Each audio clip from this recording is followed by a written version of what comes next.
ਸਾਰੇ ਦੇਸ਼ਵਾਸੀਆਂ ਨੂੰ ਆਦਰਪੂਰਵਕ ਨਮਸਕਾਰ। ਕੋਰੋਨਾ ਸੰਕਰਮਣ ਨਾਲ ਮੁਕਾਬਲਾ ਕਰਦੇ ਹੋਏ ਦੁਨੀਆ ਨੂੰ ਹੁਣ 4 ਮਹੀਨੇ ਤੋਂ ਜ਼ਿਆਦਾ ਸਮਾਂ ਬੀਤ ਗਿਆ ਹੈ। ਇਸ ਦੌਰਾਨ तमाम देशों के 42 ਲੱਖ ਤੋਂ ज़्यादा लोग कोरोना तो संक्रमित होए ने। 2.25 ਲੱਖ ਤੋਂ ज़्यादा लोगों की दुखद मौत हुई है। भारत विच भी अनेक परिवारां ने अपने रिश्तेदार गुआए ने। मैं सब दे प्रति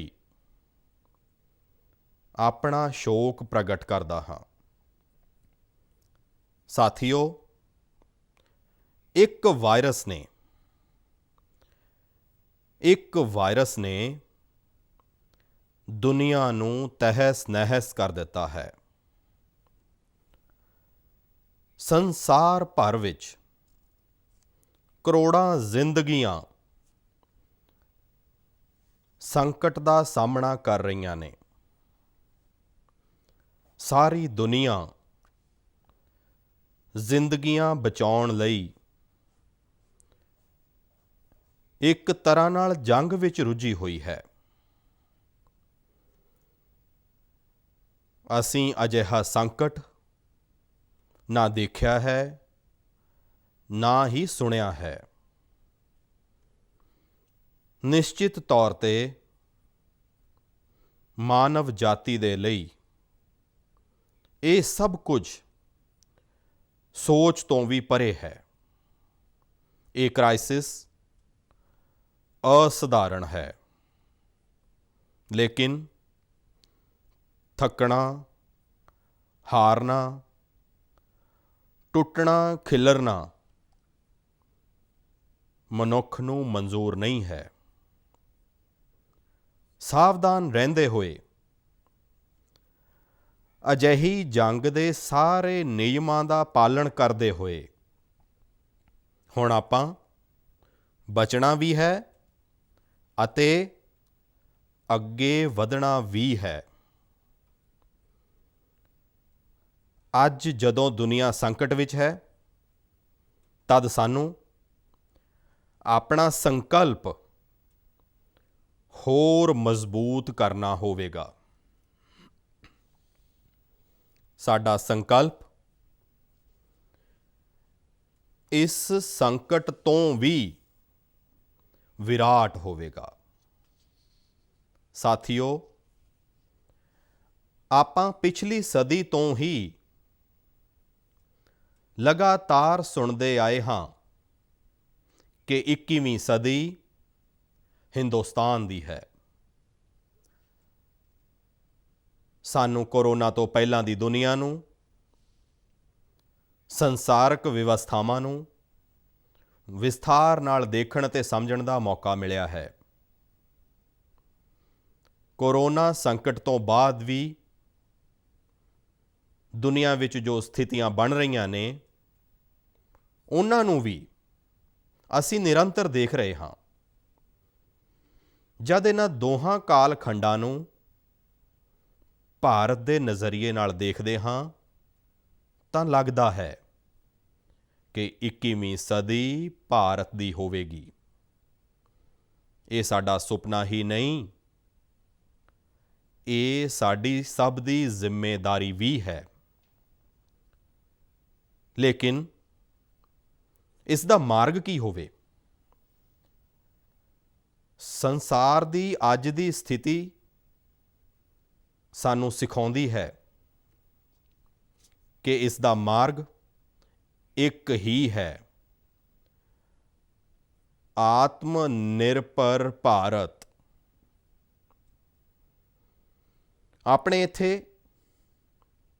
शास्त्रां विच कहा गया है, एशः पंथः, भाव यही रास्ता है ਆਤਮ ਨਿਰਭਰ ਭਾਰਤ। ਸਾਥੀਓ, ਇੱਕ ਰਾਸ਼ਟਰ ਦੇ ਰੂਪ ਵਿੱਚ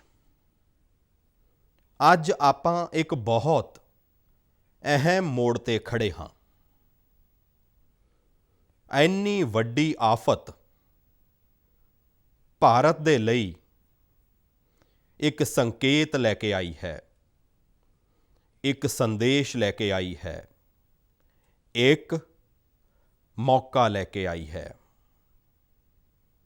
ਮੈਂ ਇੱਕ ਉਦਾਹਰਣ ਦੇ ਨਾਲ ਆਪਣੀ ਗੱਲ ਦੱਸਣ ਦੀ ਕੋਸ਼ਿਸ਼ ਕਰਦਾ ਹਾਂ। ਜਦ ਕਰੋਨਾ ਸੰਕਟ ਸ਼ੁਰੂ ਹੋਇਆ ਤਾਂ ਭਾਰਤ ਵਿੱਚ ਇੱਕ ਵੀ PPE ਕਿੱਟ ਨਹੀਂ ਬਣਦੀ ਸੀ। N95 ਮਾਸਕ ਦਾ ਭਾਰਤ ਵਿੱਚ ਨਾ ਮਾਤਰ ਉਤਪਾਦਨ ਹੁੰਦਾ ਸੀ। ਅੱਜ ਸਥਿਤੀ ਇਹ ਹੈ ਕਿ ਭਾਰਤ ਵਿੱਚ ਹੀ ਹਰ ਰੋਜ਼ 2 ਲੱਖ PPE ਅਤੇ 2 ਲੱਖ N95 ਮਾਸਕ ਬਣਾਏ ਜਾ ਰਹੇ ਨੇ। ਇਹ ਆਪਾਂ ਇਸ ਲਈ ਕਰ ਸਕੇ ਕਿਉਂਕਿ ਭਾਰਤ ਨੇ ਆਫਤ ਨੂੰ ਮੌਕੇ ਵਿੱਚ ਬਦਲ ਦਿੱਤਾ। ਆਫਤ ਨੂੰ ਮੌਕੇ ਵਿੱਚ ਬਦਲਣ ਦੀ ਭਾਰਤ ਦੀ ਇਹ ਨਜ਼ਰ ਆਤਮ ਨਿਰਭਰ ਭਾਰਤ ਦੇ ਸਾਡੇ ਸੰਕਲਪ ਦੇ ਲਈ ਓਨੀ ਹੀ ਪ੍ਰਭਾਵਸ਼ਾਲੀ ਸਾਬਿਤ ਹੋਣ ਵਾਲੀ ਹੈ। ਸਾਥੀਓ, ਅੱਜ ਸੰਸਾਰ ਵਿੱਚ ਆਤਮ ਨਿਰਭਰ ਸ਼ਬਦ ਦੇ ਮਾਇਨੇ ਪੂਰੀ ਤਰ੍ਹਾਂ ਬਦਲ ਗਏ ਨੇ।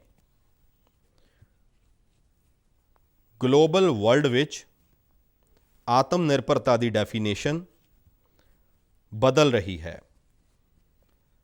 ਅਰਥ ਕੇਂਦਰਿਤ ਸੰਸਾਰੀਕਰਨ ਬਨਾਮ ਮਾਨਵ ਕੇਂਦਰਿਤ ਸੰਸਾਰੀਕਰਨ ਦੀ ਚਰਚਾ ਅੱਜ ਜ਼ੋਰਾਂ ਤੇ ਹੈ। ਸੰਸਾਰ ਦੇ ਸਾਹਮਣੇ ਭਾਰਤ ਦਾ ਬੁਨਿਆਦੀ ਚਿੰਤਨ ਆਸ ਦੀ ਕਿਰਨ ਨਜ਼ਰ ਆਉਂਦਾ ਹੈ। ਭਾਰਤ ਦੀ ਸੰਸਕ੍ਰਿਤੀ, ਭਾਰਤ ਦੇ ਸੰਸਕਾਰ ਉਸ ਆਤਮ ਨਿਰਭਰਤਾ ਦੀ ਗੱਲ ਕਰਦੇ ਨੇ ਜਿਸ ਦੀ ਆਤਮਾ ਵਸੁਦੈਵ ਕੁਟੁੰਬਕਮ ਹੈ। ਵਿਸ਼ਵ ਇੱਕ ਪਰਿਵਾਰ। ਭਾਰਤ ਜਦ ਆਤਮ ਨਿਰਭਰਤਾ ਦੀ ਗੱਲ ਕਰਦਾ ਹੈ ਤਾਂ ਆਤਮ ਕੇਂਦਰਿਤ ਵਿਵਸਥਾ ਦੀ ਵਕਾਲਤ ਨਹੀਂ ਕਰਦਾ ਹੈ। ਭਾਰਤ ਦੀ ਆਤਮ ਨਿਰਭਰਤਾ ਵਿੱਚ ਸੰਸਾਰ ਦੇ ਸੁੱਖ, ਸਹਿਯੋਗ ਅਤੇ ਸ਼ਾਂਤੀ ਦੀ ਚਿੰਤਾ ਹੁੰਦੀ ਹੈ। ਜੋ ਸੰਸਕ੍ਰਿਤੀ ਜੈ ਜਗਤ ਵਿੱਚ ਵਿਸ਼ਵਾਸ ਰੱਖਦੀ ਹੋਵੇ, ਜੋ ਜੀਵ ਮਾਤਰ ਦਾ ਕਲਿਆਣ ਚਾਹੁੰਦੀ ਹੋਵੇ, ਜੋ ਪੂਰੇ ਸੰਸਾਰ ਨੂੰ ਪਰਿਵਾਰ ਮੰਨਦੀ ਹੋਵੇ, ਜੋ ਆਪਣੀ ਆਸਥਾ ਵਿੱਚ ਮਾਤਾ ਭੂਮੀ ਹੀ ਪੂਤੋ ਅਹਮ ਪ੍ਰਥਵੀਯ ਇਸ ਦੀ ਸੋਚ ਰੱਖਦੀ ਹੋਵੇ, ਜੋ ਧਰਤੀ ਮਾਂ ਨੂੰ ਮਾਂ ਮੰਨਦੀ ਹੋਵੇ, ਉਹ ਸੰਸਕ੍ਰਿਤੀ, ਉਹ ਭਾਰਤ ਭੂਮੀ ਜਦੋਂ ਆਤਮ ਨਿਰਭਰ ਬਣਦੀ ਹੈ ਤਾਂ ਉਸ ਤੋਂ ਇੱਕ ਸੁਖੀ ਖੁਸ਼ਹਾਲ ਸੰਸਾਰ ਦੀ ਸੰਭਾਵਨਾ ਵੀ ਸੁਨਿਸ਼ਚਿਤ ਹੁੰਦੀ ਹੈ। ਭਾਰਤ ਦੀ ਤਰੱਕੀ ਵਿੱਚ ਤਾਂ ਹਮੇਸ਼ਾ ਸੰਸਾਰ ਦੀ ਤਰੱਕੀ ਸ਼ਾਮਲ ਰਹੀ ਹੈ। ਭਾਰਤ ਦੇ ਟੀਚਿਆਂ ਦਾ ਪ੍ਰਭਾਵ, ਭਾਰਤ ਦੇ ਕਾਰਜਾਂ ਦਾ ਪ੍ਰਭਾਵ ਵਿਸ਼ਵ ਕਲਿਆਣ ਉੱਪਰ ਪੈਂਦਾ ਹੀ ਹੈ। ਜਦੋਂ ਭਾਰਤ ਖੁੱਲ੍ਹੇ ਵਿੱਚ ਸ਼ੌਚ ਤੋਂ ਮੁਕਤ ਹੁੰਦਾ ਹੈ ਤਾਂ ਦੁਨੀਆ ਦੀ ਤਸਵੀਰ ਵੀ ਬਦਲਦੀ ਹੈ। TB ਹੋਵੇ, ਕੁਪੋਸ਼ਣ ਹੋਵੇ, ਪੋਲੀਓ ਹੋਵੇ, ਭਾਰਤ ਦੀਆਂ ਮੁਹਿੰਮਾਂ ਦਾ ਅਸਰ ਦੁਨੀਆ ਉੱਤੇ ਪੈਂਦਾ ਹੀ ਹੈ। International solar alliance global warming ਦੇ ਖਿਲਾਫ ਭਾਰਤ ਦੀ ਦੁਨੀਆ ਨੂੰ ਸੌਗਾਤ ਹੈ। ਇੰਟਰਨੈਸ਼ਨਲ ਯੋਗਾ ਦਿਵਸ ਦੀ ਪਹਿਲ ਮਾਨਵ ਜੀਵਨ ਨੂੰ ਤਣਾਅ ਤੋਂ ਮੁਕਤੀ ਦਿਵਾਉਣ ਦੇ ਲਈ ਭਾਰਤ ਦਾ ਤੋਹਫਾ ਹੈ। ਜ਼ਿੰਦਗੀ ਅਤੇ ਮੌਤ ਦੀ ਲੜਾਈ ਲੜ ਰਹੀ ਦੁਨੀਆ ਵਿੱਚ ਅੱਜ ਭਾਰਤ ਦੀਆਂ ਦਵਾਈਆਂ ਇੱਕ ਨਵੀਂ ਉਮੀਦ ਲੈ ਕੇ ਆਉਂਦੀਆਂ ਨੇ। ਇਹਨਾਂ ਕਦਮਾਂ ਨਾਲ ਦੁਨੀਆ ਭਰ ਵਿੱਚ ਭਾਰਤ ਦੀ ਜ਼ੋਰਦਾਰ ਪ੍ਰਸ਼ੰਸਾ ਹੁੰਦੀ ਹੈ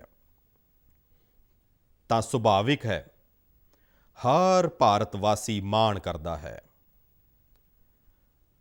ਦੁਨੀਆ ਨੂੰ ਵਿਸ਼ਵਾਸ ਹੋਣ ਲੱਗਿਆ ਹੈ ਕਿ ਭਾਰਤ ਬਹੁਤ ਚੰਗਾ ਕਰ ਸਕਦਾ ਹੈ, ਮਾਨਵ ਜਾਤੀ ਦੇ ਕਲਿਆਣ ਦੇ ਲਈ ਬਹੁਤ ਕੁਝ ਚੰਗਾ ਦੇ ਸਕਦਾ ਹੈ। ਸਵਾਲ ਇਹ ਹੈ ਕਿ ਆਖਿਰ ਕਿਵੇਂ? ਇਸ ਸਵਾਲ ਦਾ ਉੱਤਰ ਵੀ ਹੈ 130 ਕਰੋੜ ਦੇਸ਼ ਵਾਸੀਆਂ ਦਾ ਆਤਮ ਨਿਰਭਰ ਭਾਰਤ ਦਾ ਸੰਕਲਪ। ਸਾਥੀਓ, ਆਪਣਾ ਸਦੀਆਂ ਦਾ ਮਾਣ ਮੱਤਾ ਇਤਿਹਾਸ ਰਿਹਾ ਹੈ। ਭਾਰਤ ਜਦੋਂ ਖੁਸ਼ਹਾਲ ਸੀ, ਸੋਨੇ ਦੀ ਚਿੜੀ ਕਿਹਾ ਜਾਂਦਾ ਸੀ, ਦੌਲਤਮੰਦ ਸੀ, ਤਾਂ ਸਦਾ ਸੰਸਾਰ ਦੇ ਕਲਿਆਣ ਦੇ ਰਾਹ 'ਤੇ ਹੀ ਚੱਲਿਆ। ਸਮਾਂ ਬਦਲਿਆ, ਦੇਸ਼ ਗੁਲਾਮੀ ਦੀਆਂ ਜ਼ੰਜੀਰਾਂ ਵਿੱਚ ਜਕੜਿਆ ਗਿਆ। ਅਸੀਂ ਵਿਕਾਸ ਦੇ ਲਈ ਤਰਸਦੇ ਰਹੇ। ਅੱਜ ਫੇਰ ਭਾਰਤ ਵਿਕਾਸ ਦੇ ਵੱਲ ਸਫਲਤਾਪੂਰਵਕ ਕਦਮ ਵਧਾ ਰਿਹਾ ਹੈ। ਤਦ ਵੀ ਵਿਸ਼ਵ ਕਲਿਆਣ ਦੀ ਰਾਹ 'ਤੇ ਅਟੱਲ ਹੈ। ਯਾਦ ਕਰੋ, ਇਸ ਸਦੀ ਦੀ ਸ਼ੁਰੂਆਤ ਦੇ ਸਮੇਂ Y2K ਸੰਕਟ ਆਇਆ ਸੀ। ਭਾਰਤ ਦੇ ਤਕਨੀਕੀ ਮਾਹਰਾਂ ਨੇ ਦੁਨੀਆ ਨੂੰ ਉਸ ਸੰਕਟ ਵਿੱਚੋਂ ਕੱਢਿਆ ਸੀ। ਅੱਜ ਆਪਣੇ ਕੋਲ ਸਾਧਨ ਹਨ, ਆਪਣੇ ਕੋਲ ਸਮਰੱਥਾ ਹੈ, ਆਪਣੇ ਕੋਲ ਦੁਨੀਆ ਦਾ ਸਭ ਤੋਂ ਬਿਹਤਰੀਨ ਟੈਲੈਂਟ ਹੈ। ਆਪਾਂ ਬੈਸਟ ਪ੍ਰੋਡਕਟਸ ਬਣਾਵਾਂਗੇ, ਆਪਣੀ ਕੁਆਲਿਟੀ ਹੋਰ ਬਿਹਤਰ ਕਰਾਂਗੇ, ਸਪਲਾਈ ਚੇਨ ਨੂੰ ਹੋਰ ਆਧੁਨਿਕ ਬਣਾਵਾਂਗੇ। ਇਹ ਆਪਾਂ ਕਰ ਸਕਦੇ ਹਾਂ ਅਤੇ ਆਪਾਂ ਜ਼ਰੂਰ ਕਰਾਂਗੇ। ਸਾਥੀਓ, ਮੈਂ ਆਪਣੀਆਂ ਅੱਖਾਂ ਦੇ ਸਾਹਮਣੇ ਕੱਛ ਭੁਚਾਲ ਦੇ ਉਹ ਦਿਨ ਦੇਖੇ ਨੇ ਜਦ ਹਰ ਪਾਸੇ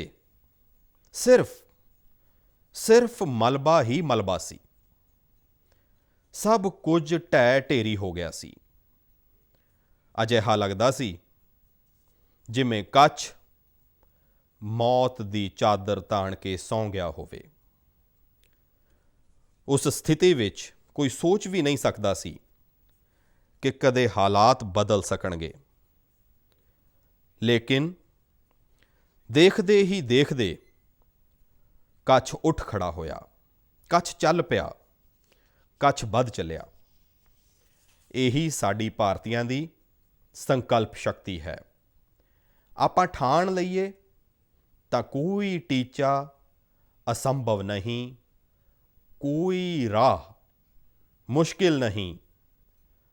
ਅਤੇ ਅੱਜ ਤਾਂ ਚਾਹ ਵੀ ਹੈ, ਰਾਹ ਵੀ ਹੈ। ਇਹ ਹੈ ਭਾਰਤ ਨੂੰ ਆਤਮ ਨਿਰਭਰ ਬਣਾਉਣਾ। ਭਾਰਤ ਦੀ ਸੰਕਲਪ ਸ਼ਕਤੀ ਅਜਿਹੀ ਹੈ ਕਿ ਭਾਰਤ ਆਤਮ ਨਿਰਭਰ ਬਣ ਸਕਦਾ ਹੈ। ਸਾਥੀਓ, ਆਤਮ ਨਿਰਭਰ ਭਾਰਤ ਦੀ ਇਹ ਸ਼ਾਨਦਾਰ ਇਮਾਰਤ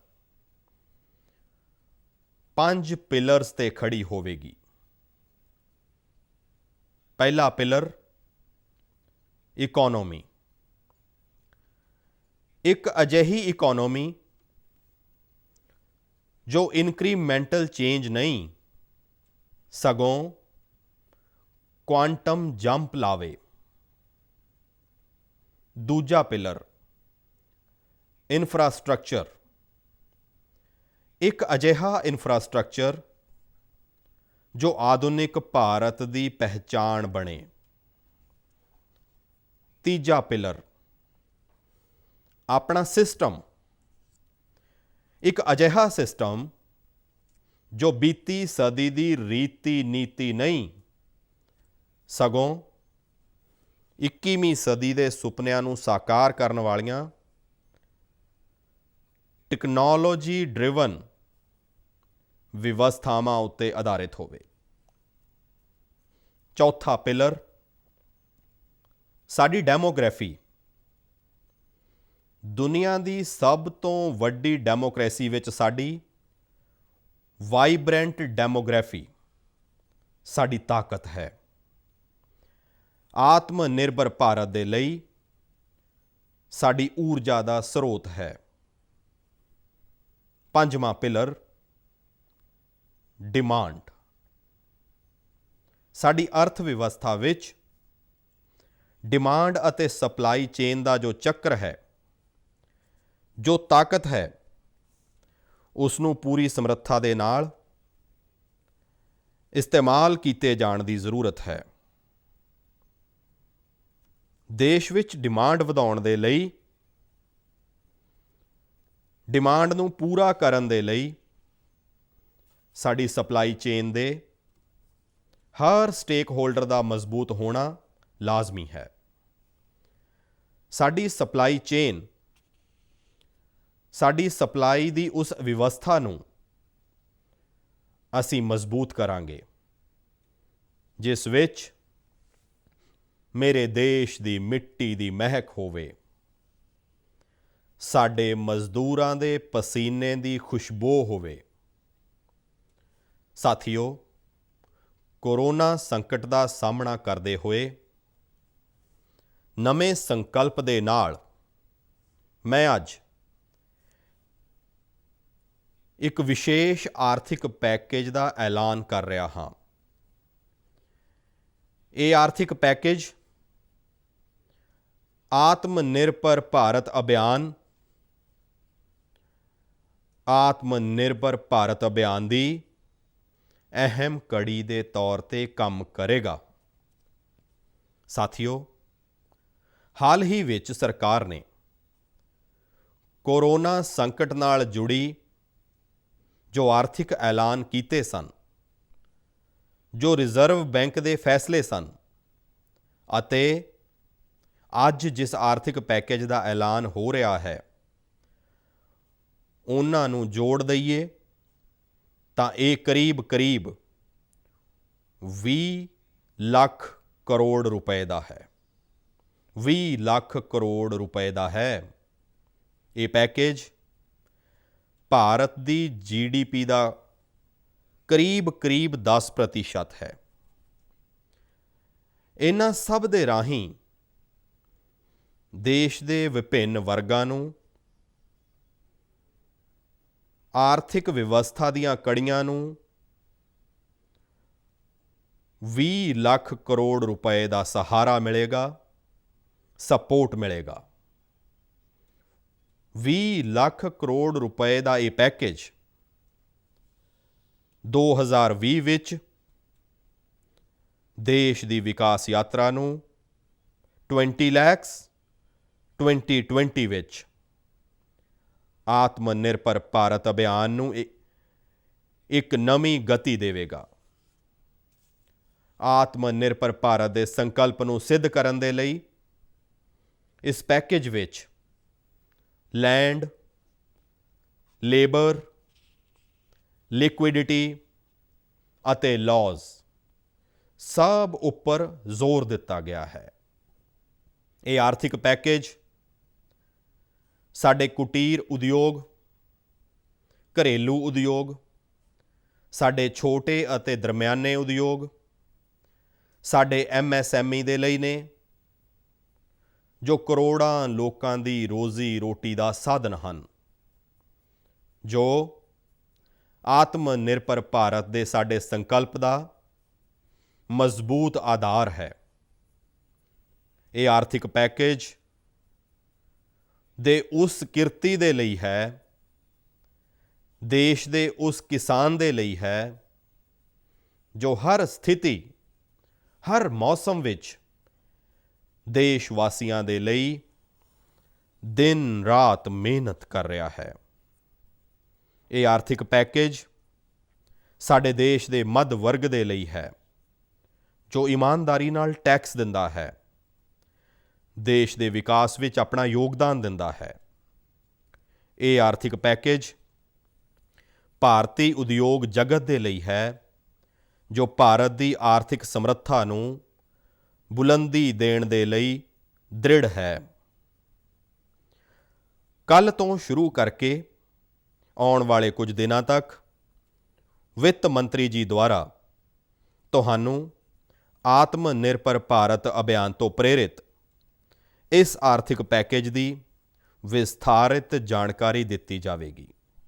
ਸਾਥੀਓ, ਆਤਮ ਨਿਰਭਰ ਭਾਰਤ ਬਣਾਉਣ ਦੇ ਲਈ ਬੋਲਡ ਰਿਫਾਰਮਸ ਦੀ ਵਚਨਬੱਧਤਾ ਦੇ ਨਾਲ ਹੁਣ ਦੇਸ਼ ਦਾ ਅੱਗੇ ਵਧਣਾ ਲਾਜ਼ਮੀ ਹੈ।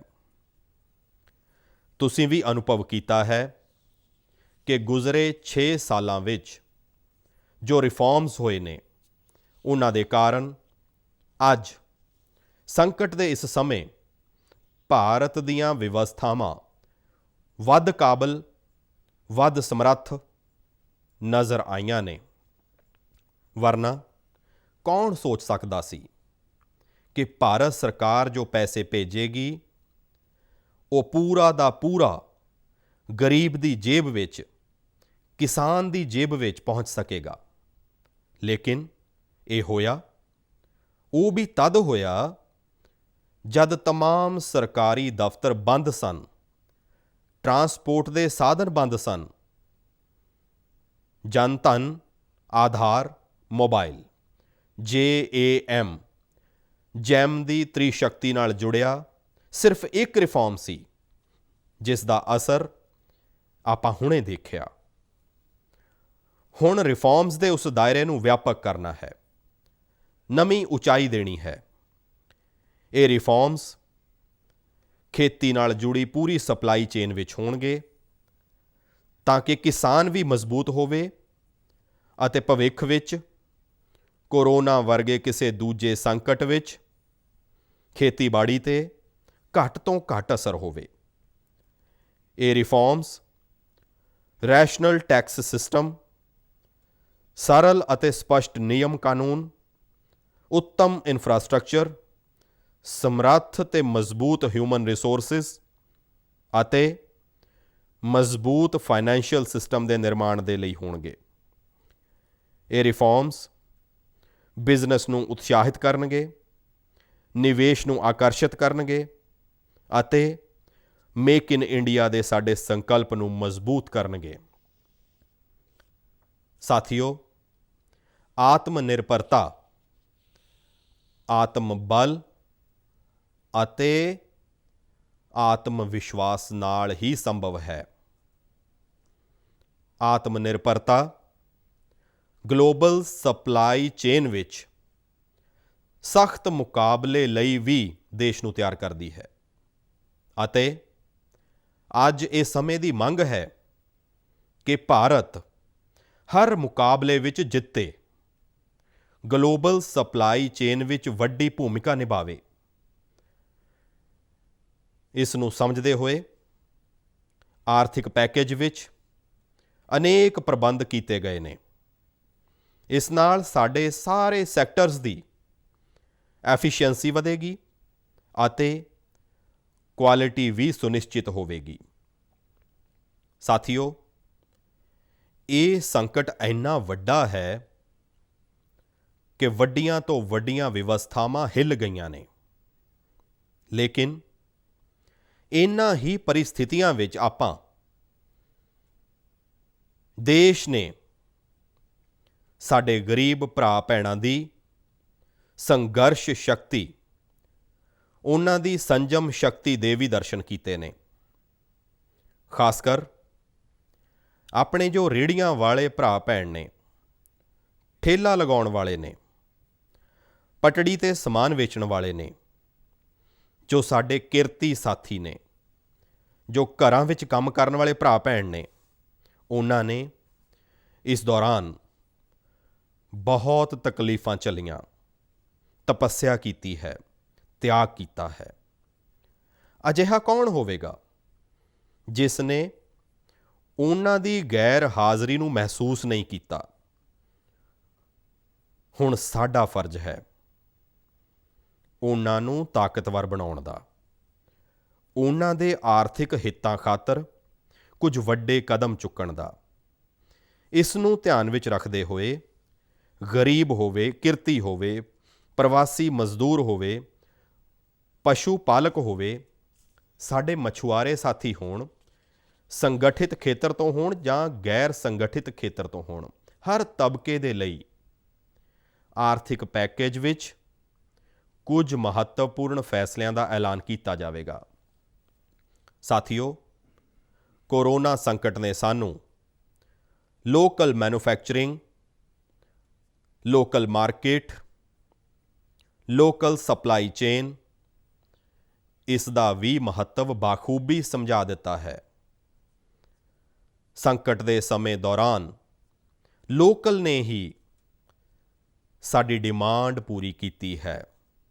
ਸਾਨੂੰ ਇਸ ਲੋਕਲ ਨੇ ਹੀ ਬਚਾਇਆ ਹੈ।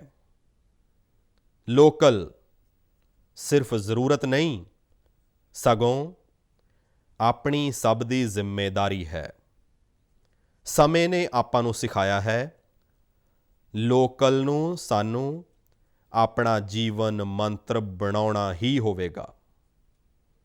ਤੁਹਾਨੂੰ ਅੱਜ ਜੋ ਗਲੋਬਲ ਬ੍ਰਾਂਡਸ ਲੱਗਦੇ ਨੇ, ਉਹ ਵੀ ਕਦੇ ਅਜਿਹੇ ਹੀ ਬਿਲਕੁਲ ਲੋਕਲ ਸਨ, ਲੇਕਿਨ ਜਦ ਉੱਥੋਂ ਦੇ ਲੋਕਾਂ ਨੇ ਉਹਨਾਂ ਦਾ ਇਸਤੇਮਾਲ ਸ਼ੁਰੂ ਕੀਤਾ, ਉਹਨਾਂ ਦਾ ਪ੍ਰਚਾਰ ਸ਼ੁਰੂ ਕੀਤਾ, ਉਹਨਾਂ ਦੀ ਬ੍ਰਾਂਡਿੰਗ ਕੀਤੀ, ਉਹਨਾਂ 'ਤੇ ਮਾਣ ਕੀਤਾ, ਤਾਂ ਉਹ ਪ੍ਰੋਡਕਟਸ ਲੋਕਲ ਤੋਂ ਗਲੋਬਲ ਬਣ ਗਏ।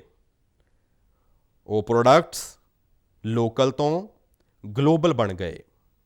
ਇਸੇ ਲਈ ਅੱਜ ਤੋਂ ਹਰ ਭਾਰਤ ਵਾਸੀ ਨੇ ਆਪਣੇ ਲੋਕਲ ਦੇ ਲਈ ਵੋਕਲ ਬਣਨਾ ਹੈ।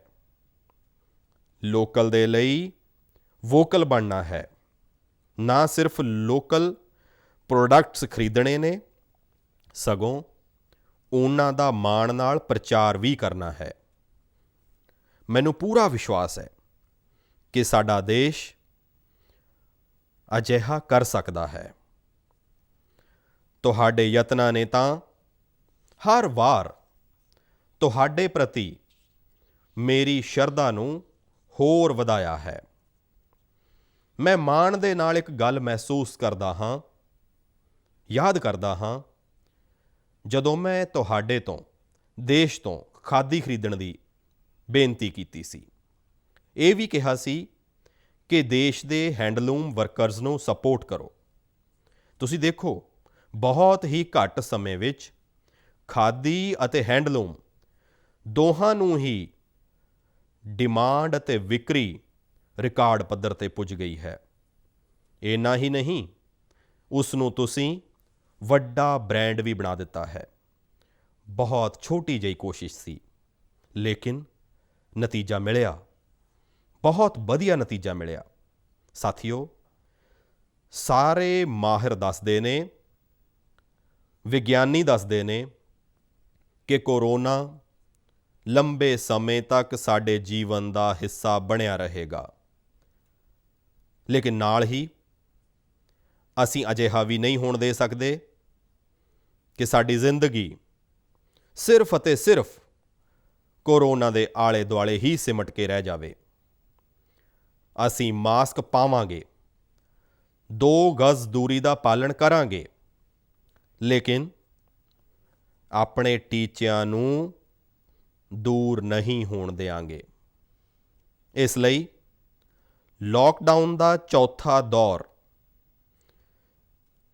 ਲੋਕਡਾਊਨ 4, ਪੂਰੀ ਤਰ੍ਹਾਂ ਨਵੇਂ ਰੰਗ ਰੂਪ ਵਾਲਾ ਹੋਵੇਗਾ, ਨਵੇਂ ਨਿਯਮਾਂ ਵਾਲਾ ਹੋਵੇਗਾ। ਸੂਬਿਆਂ ਤੋਂ ਜੋ ਸਾਨੂੰ ਸੁਝਾਅ ਮਿਲ ਰਹੇ ਨੇ, ਉਹਨਾਂ ਦੇ ਆਧਾਰ ਤੇ ਲੋਕਡਾਊਨ 4, ਇਸ ਨਾਲ ਜੁੜੀ ਜਾਣਕਾਰੀ ਵੀ ਤੁਹਾਨੂੰ 18 ਮਈ ਤੋਂ ਪਹਿਲਾਂ ਦਿੱਤੀ ਜਾਵੇਗੀ। ਮੈਨੂੰ ਪੂਰਾ ਭਰੋਸਾ ਹੈ ਕਿ ਨਿਯਮਾਂ ਦਾ ਪਾਲਣ ਕਰਦੇ ਹੋਏ ਆਪਾਂ ਕੋਰੋਨਾ ਨਾਲ ਲੜਾਂਗੇ ਵੀ ਅਤੇ ਅੱਗੇ ਵੀ ਵਧਾਂਗੇ। ਸਾਥੀਓ, ਆਪਣੇ ਇੱਥੇ ਕਿਹਾ ਗਿਆ ਹੈ, ਸਰਵਮ ਆਤਮ ਵਸ਼ਮ ਸੁਖਮ, ਭਾਵ ਜੋ ਸਾਡੇ ਵਸ ਵਿੱਚ ਹੈ, ਜੋ ਸਾਡੇ ਕਾਬੂ ਵਿੱਚ ਹੈ, ਉਹੀ ਸੁੱਖ ਹੈ। ਆਤਮ ਨਿਰਭਰਤਾ ਸਾਨੂੰ ਸੁੱਖ ਅਤੇ ਸੰਤੋਖ ਦੇਣ ਦੇ ਨਾਲੋਂ ਨਾਲ ਮਜ਼ਬੂਤ ਵੀ ਕਰਦੀ ਹੈ। 21ਵੀਂ ਸਦੀ ਭਾਰਤ ਦੀ ਸਦੀ ਬਣਾਉਣ ਦਾ ਸਾਡਾ ਫਰਜ਼